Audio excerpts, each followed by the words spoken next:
Aujourd'hui, je voulais faire une vidéo sur un sujet qui revient quasiment tout le temps. Et c'est la peur. Et il y a une peur que je connais très bien et qui revient dans beaucoup de mes échanges. C'est celle qui arrive juste avant de se lancer dans quelque chose d'important. Par exemple, avant de démarrer un accompagnement. Et en fait, beaucoup de personnes pensent que la peur qu'elles ressentent, c'est la peur de l'autre, la peur du coach, la peur du programme. Mais en réalité, ce n'est pas ça. La plupart du temps, c'est la peur de soi. C'est celle qui murmure « et si je n'y arrivais pas ? Et si je n'étais pas capable d'aller jusqu'au bout ? Et surtout, à quoi ça va me mener tout ça ?» Parce que derrière toute décision importante, il y a vraiment quelque chose qui nous fait peur, c'est le changement.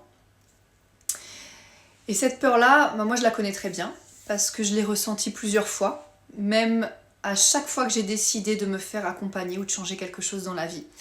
Et pourtant c'était pour progresser, c'était pour m'aligner davantage, pour évoluer.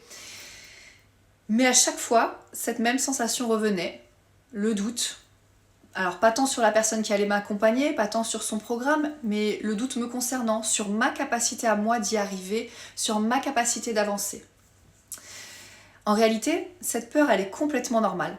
Parce que notre cerveau, il a une mission principale, il veut nous protéger. Il est programmé pour éviter le danger. Et lui, le danger, c'est pas forcément une menace réelle, c'est aussi l'inconnu.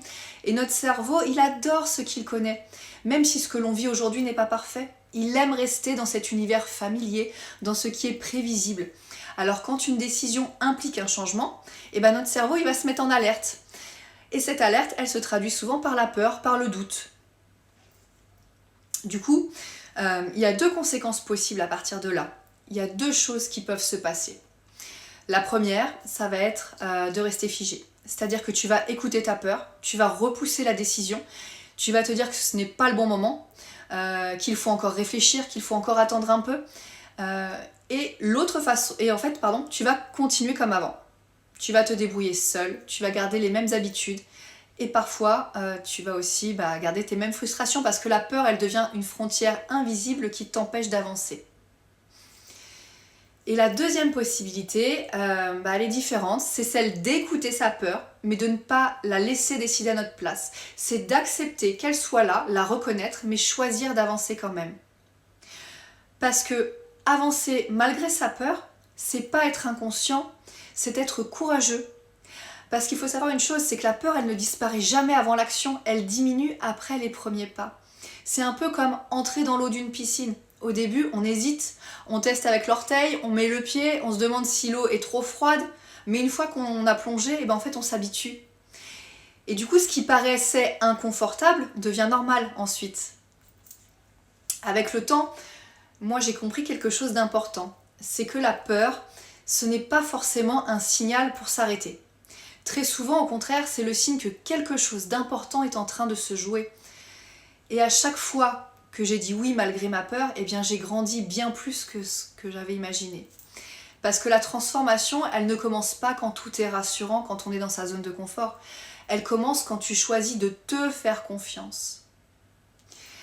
Alors, aujourd'hui, si tu hésites, si tu sens que tu es peut-être à un tournant, pose-toi simplement cette question. Et si c'était normal d'avoir peur, mais pas une raison suffisante pour reculer, parce que tu peux avancer même avec le doute.